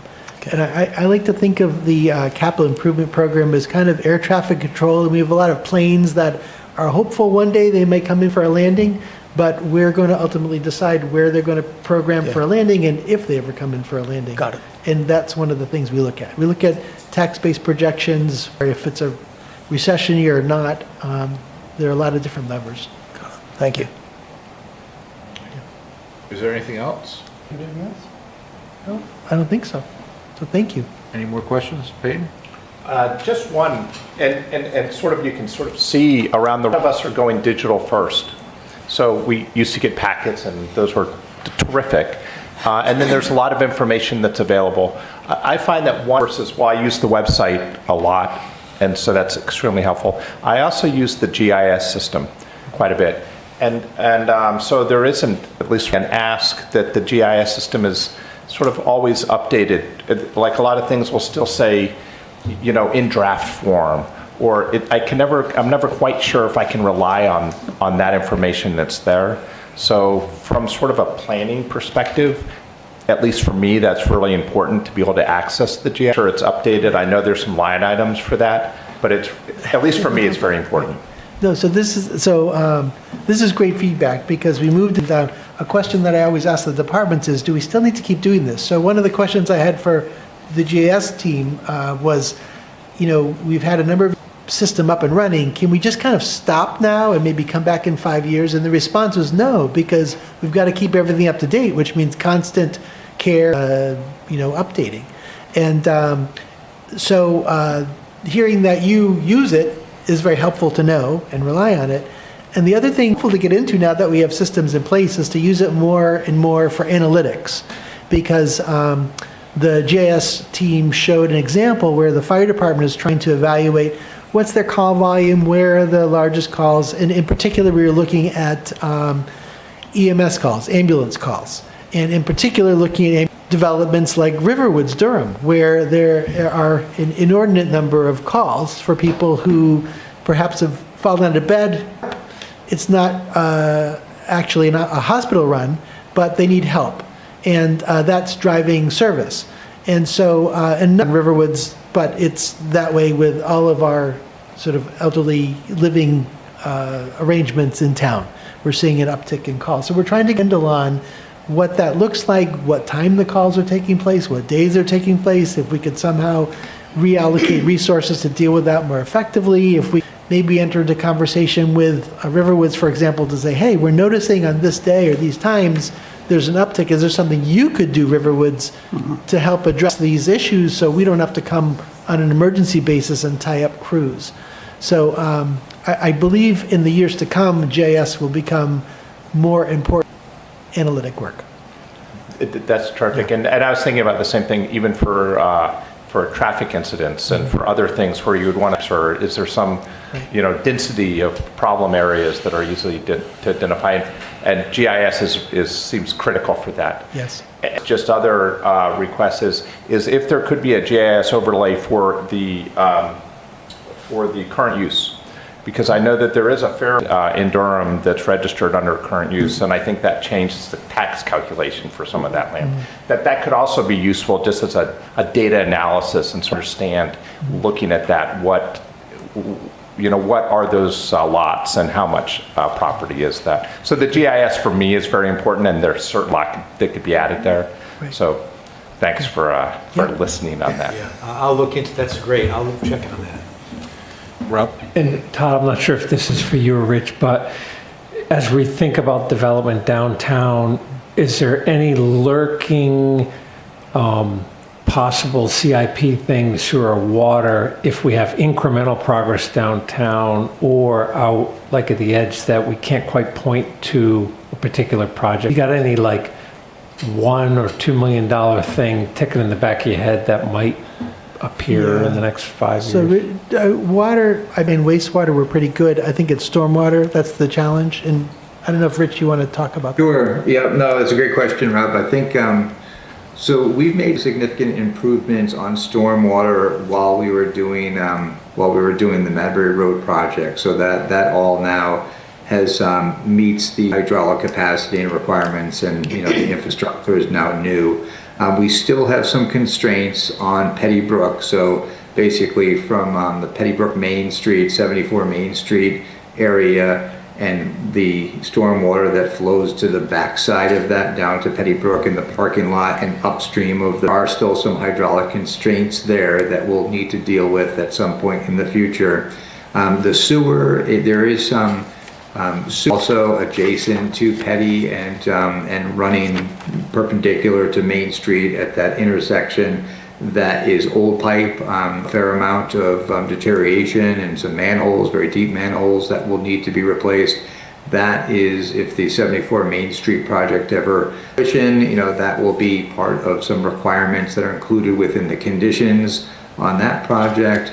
And we've also done some studies on the west edge and looking at any type of wastewater constraints that might come about with development out on the western portion of town, and looked at either I&I improvements that might be able to take place, as well as potentially some of collection systems, which would be a significant cost. So those are the items that just come to mind initially. Maintain our water main replacement program and fund it even to a higher degree potentially in the future. Good shape on water. There are some areas that we do have some volume and pressure issues that we'll have to deal with, and that might include either on-site cisterns or looped lines. So, for example, the Riverwoods project that will be coming to you at some point in the near future. We're doing a hydraulic analysis on our entire system to determine if any of the demands from these two large buildings, the clubhouse and mechanics building, are they going to compromise the existing customers and flows and pressures that we have. Meeting with our third-party engineer tomorrow to review some of those findings, and we'll be able to share those with the probably the following week. So does that answer your question, Rob? It does, thanks. Rich, could you just touch on Jenkins Court? Because I know there's a sewer issue there, but my understanding is that it's a private sewer service, not the public line. So That's it's a private bit sewer of an odd- service, exactly, and it's something that I think has plagued those property owners for many years. And when there was a project underway at one of those buildings, it was suggested that it be either lined or replaced or potentially even brought out into Jenkins Court to avoid that altogether. I think the decision at that time was not to move forward with that. There was some modest lining that was done, but I think they still struggle with some blockages and some. It is a sewer service. It's not a main. It's not a town responsibility. Yeah, Paul? All right, so earlier we mentioned the TAP program, the 1.8 million that we're hoping to get, which is probably pretty safe. Program, I mean, that whole transportation 10-year plan program was over budget by about $400 million this cycle. And one of the things they're doing at this current cycle of GASSET hearings is talking about ways to increase that funding in the future, which comes from our tolls, gas taxes, and registry fees.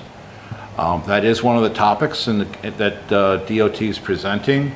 And I do notice they're going to be here in this room on October 23rd at 10 a.m. And the concern there is if the revenues don't increase for those projects, then our 5-7 years from now may have trouble getting funded. So it is something to think about, providing DOT with whatever input we want, and it's for individuals too.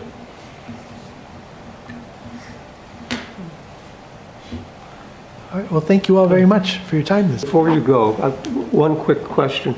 The very last item is the purchase of Sammy's lot from the university for $1.5 million, which would require a bond, include a bond that would bring the price of purchasing Sammy's lot from the university up to $200,000, rather $2 million. I'd like to propose that though it makes good sense for Durham to propose purchasing the outright purchase of this lot, I think it makes better sense to ask the university to give us the lot. He chased us out through the town library off campus, charged money for that. The university took the pool given us by Roosevelt administration, took that nice big pool, which was low cost, and we no longer have that amenity. So I think it's time for the university to give something back, and Sammy's lot might be a gift. So. I will note, I have asked in the past, and they did say no. But they said it would need to be fair market value. But there has not been conversation around it recently. I did get an inquiry, however, from the Thompson Hall. They would like to talk about a downtown lot. What lot that is? What lot? King, K-I-N-G, the King lot. The King I don't know lot. what lot that is. So maybe they mean Sammy's Bobcat lot. No. Okay. Bobcat corner lot. So we'll see. Well, maybe you should find out. Yeah, the Bobcat corner lot. Find out what they mean. Yeah, I will. All right, thank you. Thank you, Todd. Thank you. Thanks. All right, we have the review of August 27th.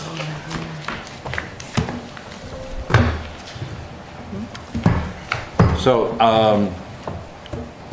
any corrections or omissions that haven't already been sent to Karen? I'll move we accept the minutes of August 27th. A second. All in favor? Aye. Opposed? All right, good. We have an item under other business, and I also wanted to, after this, want to take just a moment to talk about the one public comment we had afterwards. So while I was reviewing our zoning, I noticed that there was a reference to the 3 unrelated rule in our housing overlay district. Asked Michael to add that to the list of things we'll be looking at our next meeting for corrections. I just wanted to make sure there was no objection from the board. It was just that one line, right? It's just the one line, which we'll strike it, and since it's meaningless. Yeah, I thought that actually had been brought up already, so we'd missed it? Yeah, it slipped through when we did the other thing.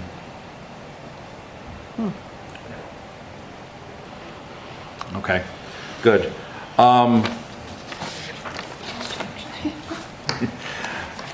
Mr. Berlin was talking about how our zoning, given the change that was made by the legislature this past summer, just a couple months ago, it really changes what our zoning is doing in town in terms of it's sort of incentivizing high bedroom units over lower.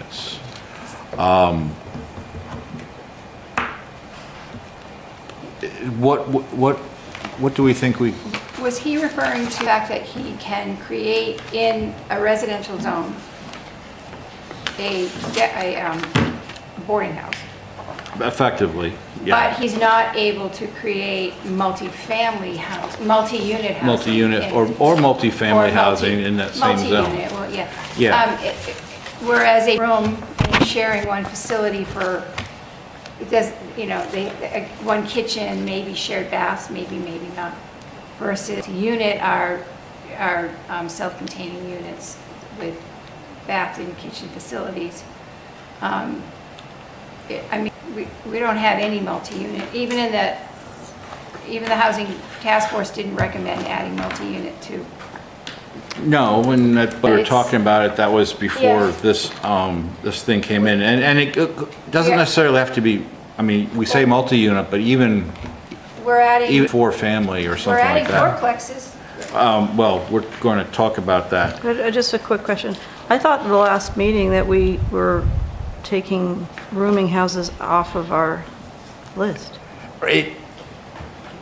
So he's calling it a rooming house, Okay, so, but in effect, what single family house with as many bedrooms as I want As long as I can put 2 per bedroom, up to 16 people, the lot's large enough to do that, right? So that is one end of an economic coin, right?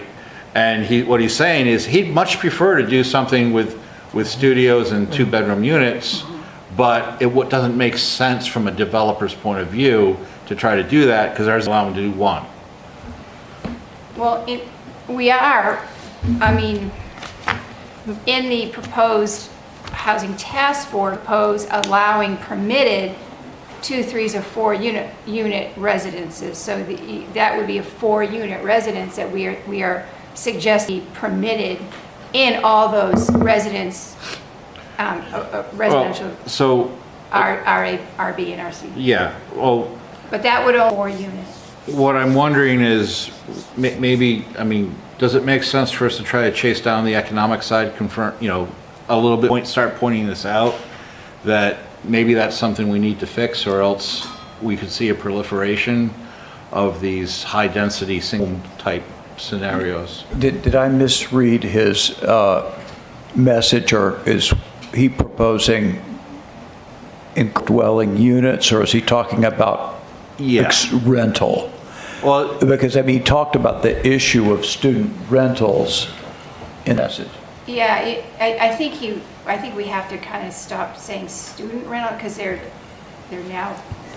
Just they're rentals. Yeah, just rentals. I didn't mean anything about But, students particularly. I mean, just. I think he was kind of drawing, at least from my point. It effectively, it doesn't really, from a zoning perspective, there's no difference between a rental and a unit that's being put up for condo sale. It's the same structure to our zoning. It's a multi-unit structure. And you could put. I mean, so whether it's a bunch of units owned by one person that are rented out, or a bunch of units which a person then sells off to four different families, it doesn't really make a difference from a zoning perspective. It's do we allow it or not? Does the zoning law still concept of single-family dwellings though, or is that with the familial relationship change, is that now obsolete? Because it would seem to be obsolete sort of by force of. We still use the word single. Right? I mean, a single family, you see what I mean? It's a single dwelling unit. Yeah, residence. Whether you want to call it family or dwelling, it's still a single unit. Yeah, single dwelling unit. Single dwelling units We probably. still call it in our thing, single family. But you see what I mean? Yeah, I know, that's probably a word we need to get rid of. Yeah, so it's like I mean, I'm just, so you're coming end of October, early November? Yeah, but the Housing Task Force is going to be presenting it to the town at random on the 7th of October. 2 weeks. And that's going through each piece of what is and why, some logic as to why we're making those choices. But part of that choice is to allow duplex, basically to allow 2, 3, or 4 unit residents, however they are sold or rented or however, to be admitted by right in all of our resident districts, the rural RA, RB, So and this RC. goes straight to his point. It does in a sense, but that would just mean that you could have up to you could have a 4-plex, whether that 4-plex is row houses or a box with 4 units in it. And that could be I mean, we don't distinguish that. We don't say you can't, there's nothing in our zoning that says rentals allowed. That would be. If you apply the logic we're using in the conservation subdivision, although it's not directly the same thing, it's of connecting units as a means of gaining density without cutting down on lot sizes. Our district Creating seems more to be sort of density. a parallel kind of thought process. Right, you concentrate of units by connecting them. The one thing though, as I'm looking at this and I'm thinking, this might be more what he's hitting on, is that we are suggesting that we have 2, 3, or 4 allowed as permitted, but we are still keeping residents multi-unit X'd out. Yeah, because if he was looking at doing studios and 1 bedrooms primarily to try That to would make be- him workforce scale housing, Yeah. which is what you know, if they're not going to share a house. It might be worth looking at. Yes. So what's the outcome from this? You have a single-family house that's not big or maybe high quality, maybe it's the end of its useful life, that if we change this and say loud, then you have this older housing stock gets knocked down and replaced by a 4-unit. Or is refitted that way. I mean, Or like you refitted, see, whichever. yeah, however. In the yeah. end, it's either carved up Or or redone. knocked down and you make a 4-plex. Yeah, it's a And fourplex. that's really the choice kind of we're envisioning, right? Yeah, and how does that differ from a Yeah. multi-unit? But preserving this sort of spatial relationships, another required area and everything like that. Well, it works in towards the master plans required that are already developed, right? So especially on Cowell, which is as close to downtown as you can get.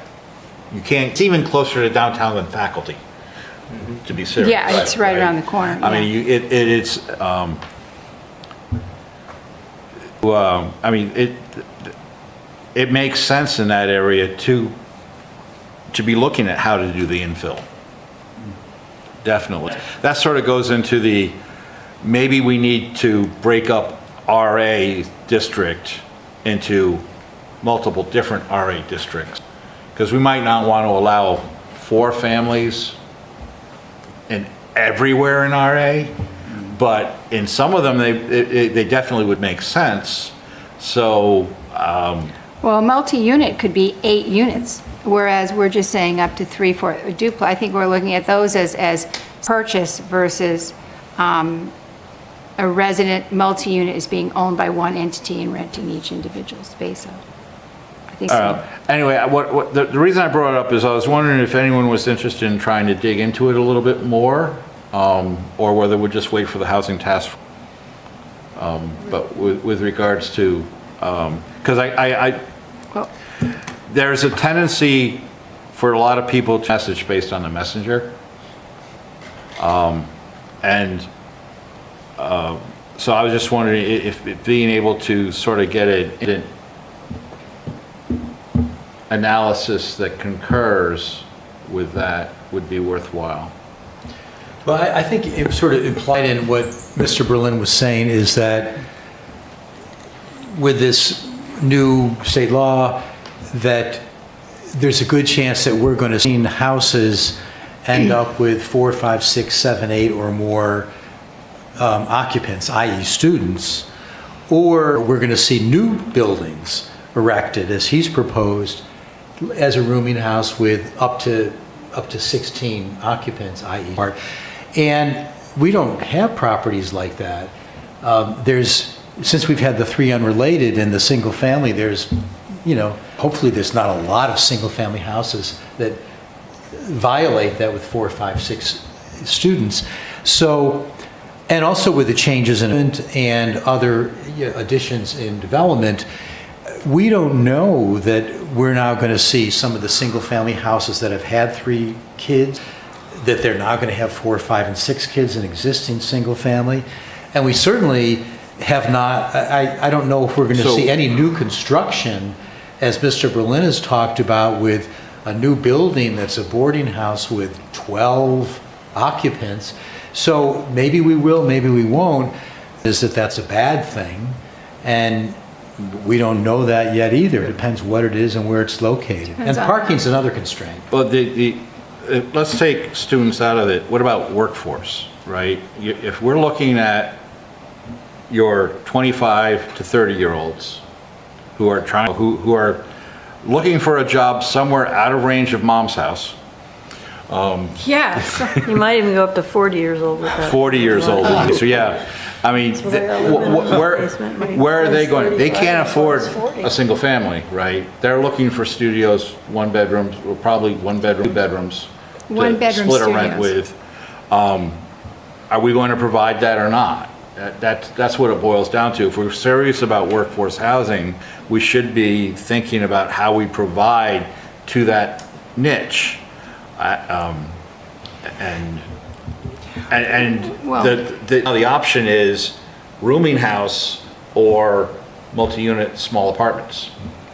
So but the way I think that I would like to think about this, I'm very interested in what a developer says about the economics of development, because between us just abstractly thinking about what we might like to happen and what actually will happen, that's going to be the real estate economics are going to determine. I'm really interested when someone like that speaks up and my ears really perk up. But as far as the lodging house presentation, to me that's an argument that doesn't really hit me.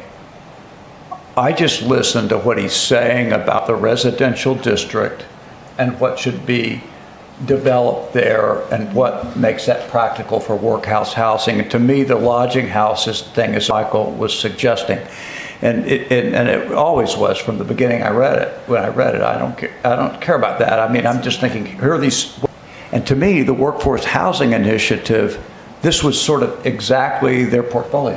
Yeah. Right. So before I I think I have a lot of listening to do, and understanding of the thought of workforce housing, because this seems to be exactly the portfolio of the workforce housing task force. And it seems like what I've come up with, subject to adjustment, like you're talking about, Paul, is right on point for what he's talking about, right? I mean, balancing the character of these neighborhoods with the... Balance is very important when it comes to why the town is going to be able to stomach, versus... that's why, the residence multi-unit in really zones family, it's one thing to have a single-family home, have a duplex or a fourplex or condominium style road versus having a big multi-unit apartment building is just, there is a look and a feel for each of our zones. And I don't think that, I'm not really sure what, do a fourplex. But if he wants an eightplex, he's just going to put it in a different zone. Right. I mean, there's no secret. Lunisha's turn. I would agree. I think that balance between the character of the town and of the city and the future needs is very, very important. I would completely agree. I think the one thing that goes through my mind is that, for the long-term sort of vibe of the town, I mean, I don't know, again, I don't know what I don't know, but I don't know, like children, like our next generation, I don't know how overall, speaking as a macrocosm, overall, how affordable homes are going to be for them, single-family homes and those kinds of things, like the homes that we are used to, number one.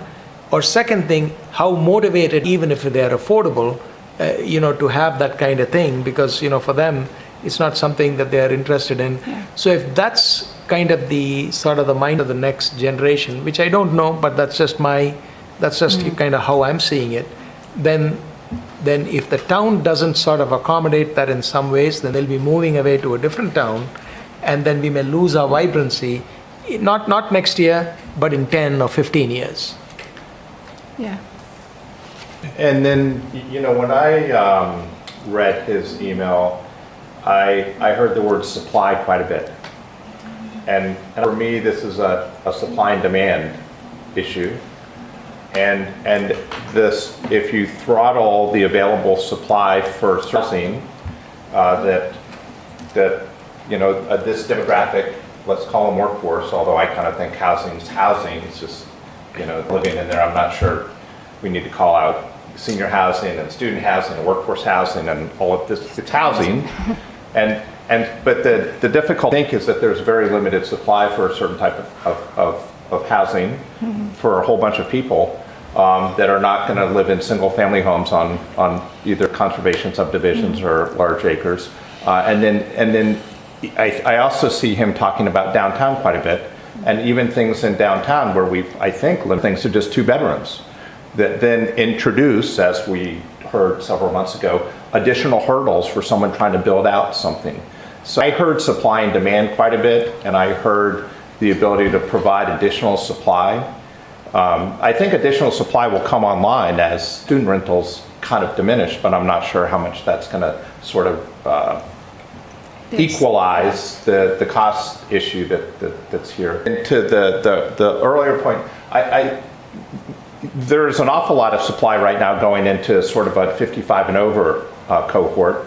But the difference is, I think, for the vibrancy of the town, we need to think deeply about also providing supply so that other folks, even people with young children, come in, and especially people that are trying to start families. Peter? Yeah, I think on that demand side, you know, we can do everything we could possibly do for. It's the demand side that is interesting too, and what kinds of amenities does they have to offer to actually attract that generation of young people.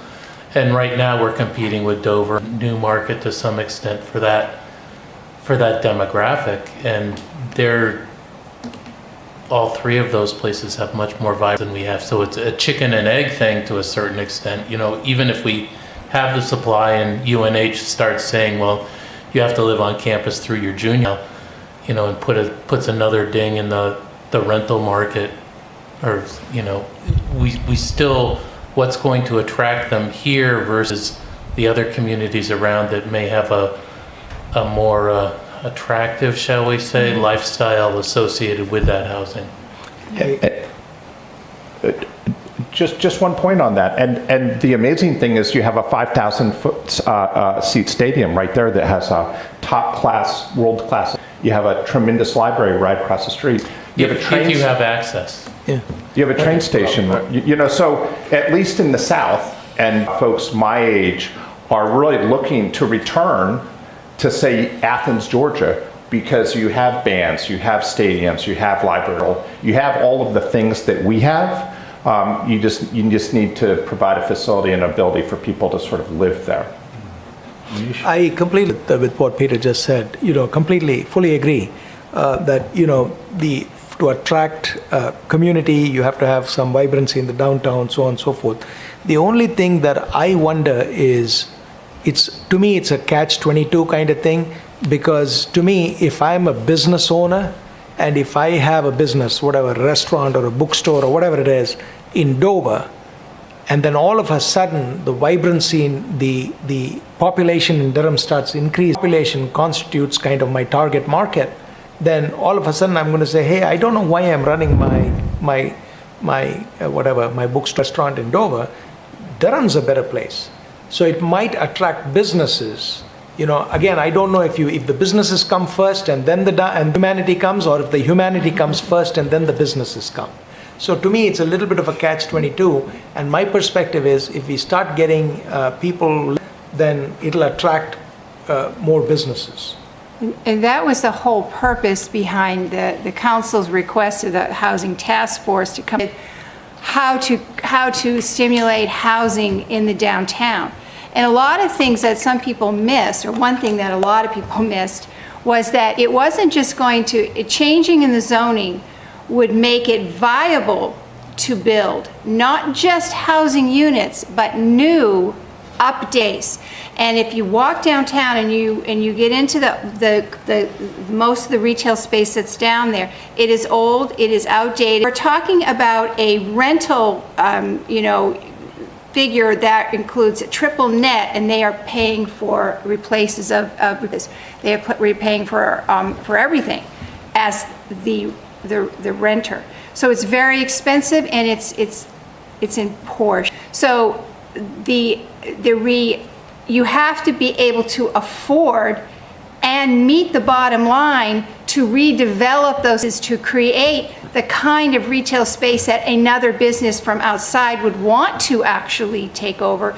And then you also have the added amount of people living above in a modern space. Sure. So it is something that is a little bit more complicated, but it's just before Gary.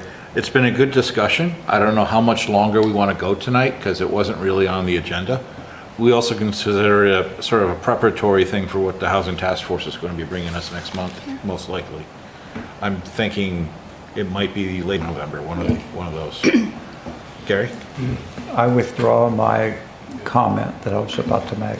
You don't have to, but, okay. In the public interest. Yeah. All right, does anybody have anything else for the other business? I'm ready. Would you like a motion to adjourn? Sounds good. I move that we adjourn. Second. All in favor? Aye. And another thing. Jeez Louise. This will be the earliest I've gotten home in. And